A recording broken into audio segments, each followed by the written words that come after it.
I am 32 years old. I have been married for 4 years to Ava, who is 31 years old. She works in the advertising industry, and I work as an executive in MC. I met Ava on a dating app, and after a couple years of a temporary relationship, we finally decided to get married.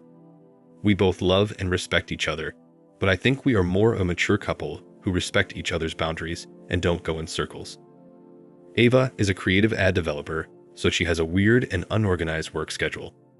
So far, I've been cooperative as I have been for the past 4 years, until I started feeling suspicious of her behavior.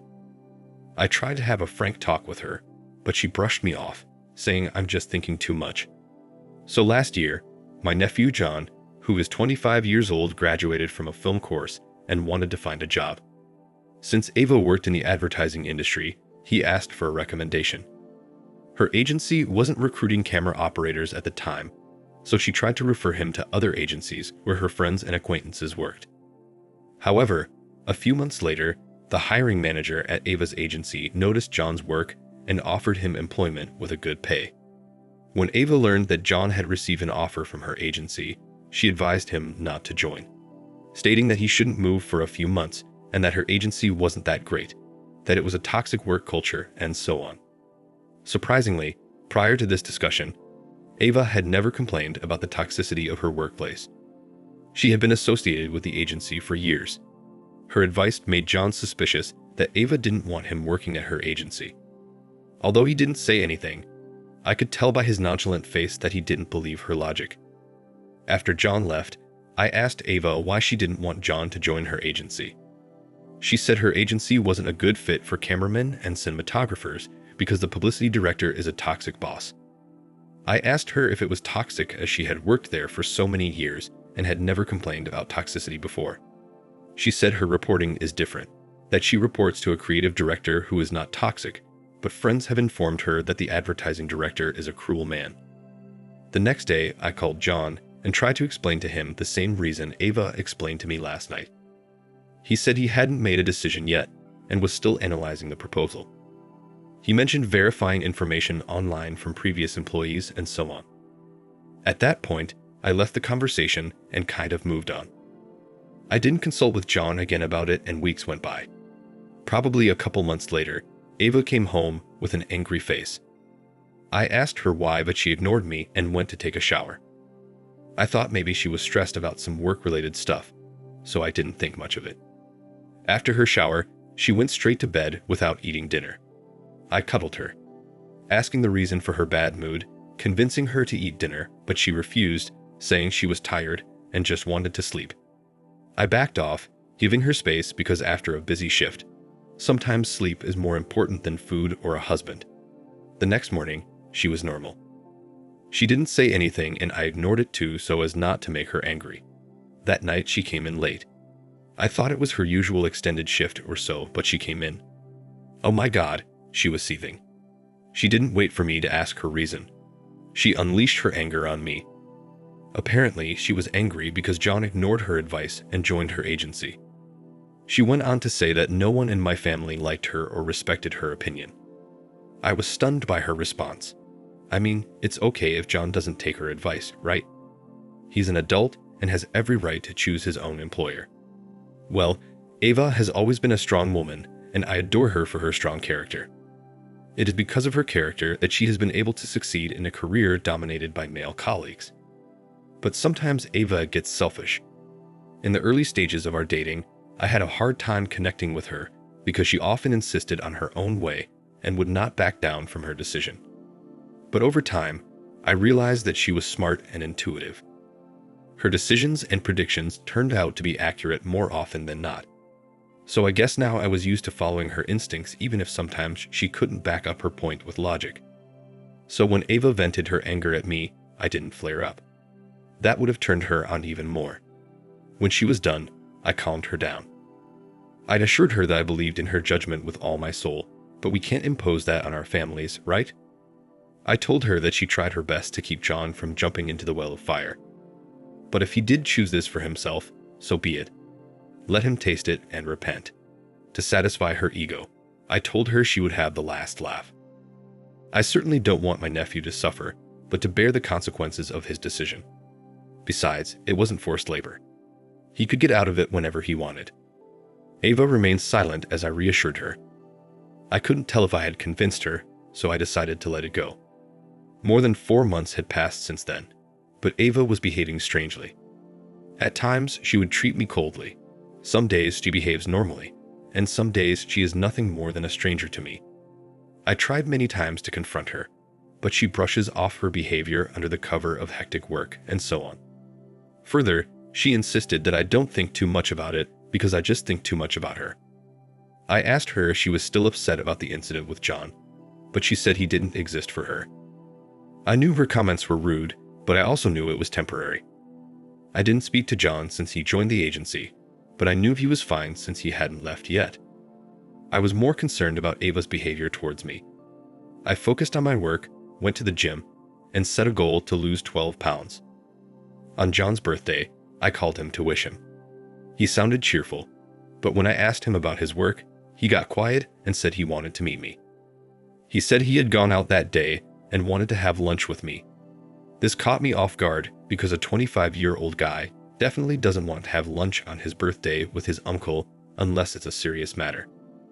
I asked him if everything was okay at work because somehow I trusted Ava and thought John's boss was really toxic. I thought John realized he shouldn't have ignored Ava, so I agreed to meet. I had to pretend to be sick to get some sudden rest, but I was curious to see what John had in store for me. During lunch, he was uncomfortable most of the time. I asked him if anything was bothering him, but he said no. I even asked about his boss and the workload at work, but he said work was going great.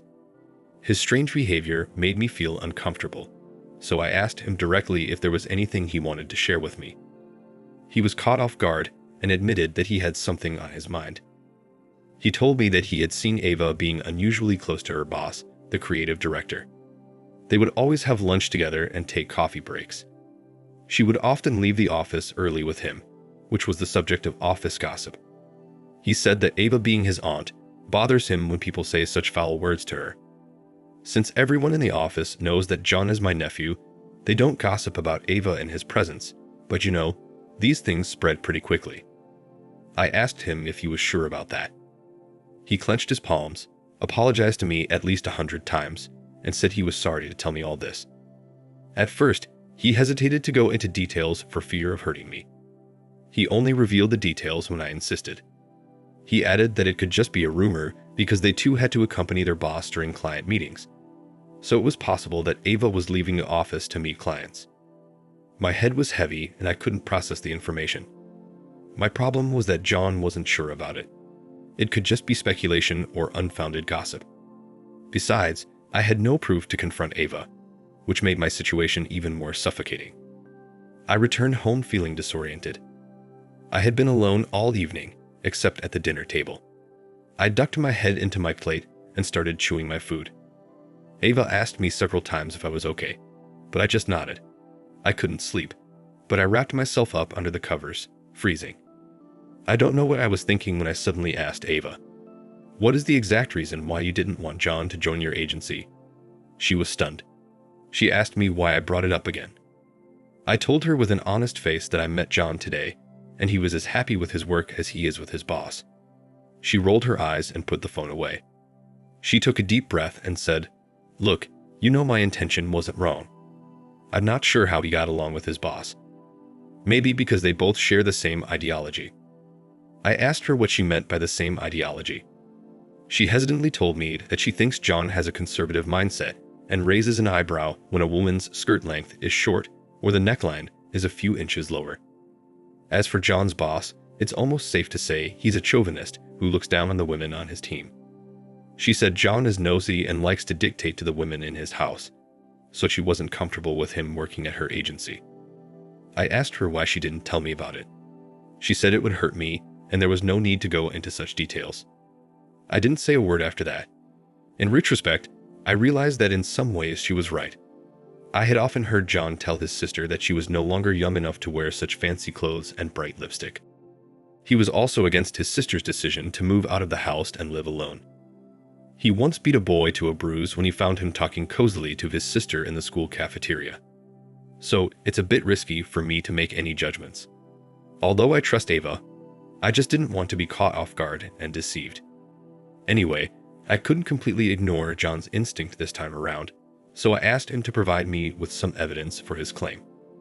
He said he didn't want to participate in this saga only to be branded as a marriage breaker by family members. I assured him that I would not accuse him even if his suspicions turned out to be false. Eventually, he agreed to give it a try. He said he would try to get some evidence, but he couldn't promise it. A few days later, Ava came home from work and started throwing tantrums at me. She accused me of using John to spy on her. She said John had made her life at work horrible and she wouldn't stand for it. She threatened John's job if he continued to spy on her. I asked her to tell me the exact reason for her reaction. She counterattacked me by telling me that I shouldn't act naive when I was plotting all this with John's help.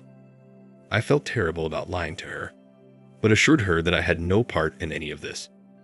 She told me that John followed her around no matter what she did or where she went, whether it was the cafeteria or the patio for a smoke break. At this point, I was breaking down inside at John's stupidity. I mean, what was he thinking following her everywhere? Even if she was willing, she wouldn't do anything in a public place, right? At that moment, I hoped that John's suspicions would turn out to be false. I reassured Ava and promised her that I would talk to John and bring him to his senses. I was actually thinking about meeting John that weekend and asking him to focus on his career rather than exposing Ava.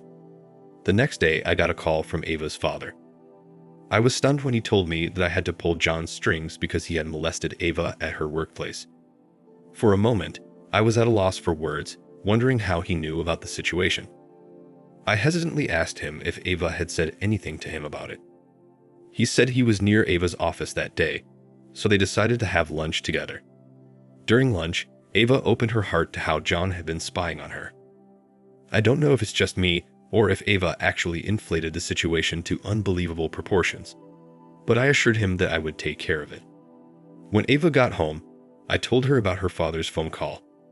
She said that yes, she had discussed her problem with her father as usual. I told her that it was our internal matter and we could work it out. Besides, I had promised the previous last night that I would settle the matter with John. However, she took a defensive stance, saying that it was her father and she had a right to discuss her problems with him. A little backstory on Ava's father. He's a bit of an overprotective father, the kind of father who is overprotective of his daughter. The kind of father who pulls out a gun if anyone looks at his daughter. He leaves no opportunity to brag about how proud he is to be the father of an independent girl. I mean, I know being the father of a girl naturally makes you defensive and proud, but trust me guys, he's too ahead of the curve.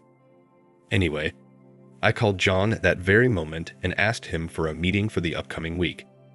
The rest of the week went smoothly. The following weekend, I went to meet with John to ask him to drop the investigation. But he had something else in store for me.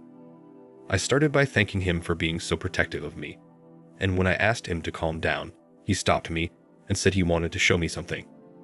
He pulled out his laptop and showed me a clip that sent shivers down my spine. It was a long video. He rewinded to the moment I was looking for. Ava was seen with her boss in an elevator. He was caressing her hands, taking some files. Then he was seen fondling her other body parts. There was not one, but several clips of her boss's hand hugging her body in the elevator and the deserted fire exit locks on the stairs.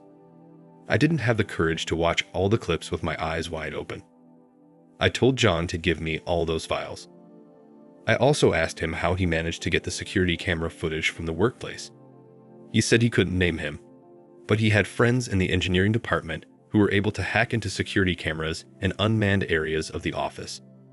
When I got home, Ava immediately asked if I had introduced my stupid nephew. I replied, "Yes, I told John not to interfere in your affairs when you were being knocked down by your boss." My voice automatically rose when I said that. She was flustered. She tried to play the victim by claiming that John harbored hatred for her. I yelled back at her, interrupting her drama, and told her I had living proof that her boss was playing with her body. She didn't back down until I showed her the clips. She froze for a moment before reverting back to her narcissistic self, threatening John for invading an employee's personal space and threatening their work security department for leaking the security footage. I couldn't understand her reasoning. She said it was fake and asked me to check the evidence before tarnishing her reputation. I boldly told her that I had all the evidence that she went to hotel rooms with her boss. I said I hired a private investigator and he provided me with all the information. I was bluffing because John gave me detailed information of the hotel where Ava and her boss often stayed for their dirty business. I didn't have any information other than the name of the hotel though. I just bluffed and told her that I knew all the details of her and her boss staying at the hotel. She bought my bluff and was at a loss for words. She sat down and told me that I needed to listen to her before drawing any conclusions. I said I was willing to listen to her. She said, "Well, you know I work in the advertising industry. That's part of the business, right? I need to keep my boss happy. It's nothing personal between us. It's just a job, you know." I felt my guts spilling out of my mouth. How lucky she was to say that it's nothing personal and it's all about work, right? I know I'm going to piss a lot of you off by saying this. If that's the case, then her profession is nothing but someone who sells her body for money. I can't believe that she exhibited this whole idea of female empowerment, that she thrived in a man's world with her head held high. No, not with her head held high, but with her knee bent. I told her I wasn't buying her logic, which was pure deception. I made it clear that cheating was the end of it for me and I would file for divorce. Having said that, I locked myself in the room, packed some things, and left the house. As I left, I told her that she should leave my house as soon as possible, and next we would meet in court. She said nothing. I stayed the night in the hotel and flew to Florida the next day. I'll be honest, I wanted to get away from my miserable life. That same night, I called my lawyer friend and explained the situation. He took all the details from me and said he would mail the divorce papers in a week to her residential address, her parents' house. So I was still in Florida when my attorney sent Ava the divorce document to her parents' house. A few hours after I received confirmation from my attorney that the paper had been sent, I received a call from Ava's father.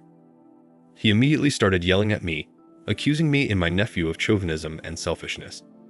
He said I was divorcing Ava because John and I couldn't stand her successful career. I was puzzled by his accusations. After he finished accusing me, I asked him if he really knew the exact reason because it definitely wasn't what he thought. I told him that I didn't know that Ava scared him, but I had all the proof of my claims, which I shared with him the very moment we were on the phone. I asked him to check his phone. He simply remained silent. The first part of the silence was when he was checking the videos I sent him, and the next part was silence due to embarrassment. I told him that I was sorry that he had to watch such clips of his daughter, but I had no choice but to share them. I am not a saint. I can't just keep quiet and take all the blame when I'm the last person to be blamed for it. I'm a damn victim. That's it on his part. I came back about a month later. By then, Ava was out of the house. However, she contested the divorce, demanding alimony and a share of the house. Instead, my attorney demanded payment from her to compensate for the mental trauma I had to endure because of her. He also assured me that our marriage was short-lived and she made no contribution when I bought the house, so she could not claim any share in the house. The case is still pending, but I think I'm a little further along than where I was a couple months ago when all this came to light. I'm not meeting with anyone. I don't plan on doing that anytime soon either. I'm just focused on getting rid of the binge drinking I acquired during the depression phase in Florida. Thank you for watching. Like, comment, and subscribe if you enjoyed the video. Until next time, I'll see you again. Take care.